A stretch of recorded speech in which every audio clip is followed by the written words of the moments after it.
Hello everybody, welcome back to my channel. So today I received something special. That's right, two-step performance. These are, well, let's go here. These are the, you know how everybody's having this problem with they're stealing the wing? Well, I got these with the locking key. But I install these later on.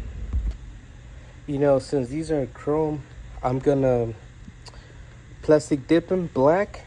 That way, you know, they're not chrome. That way they're black. So, yeah, that way they match the wing black.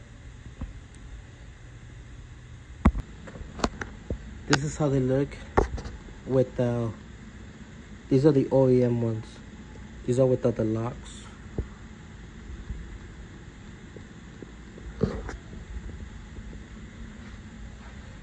So right now we're waiting for them to finish drying. Coming back to it, we let them dry.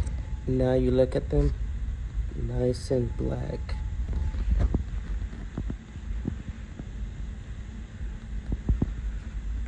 So that's about it.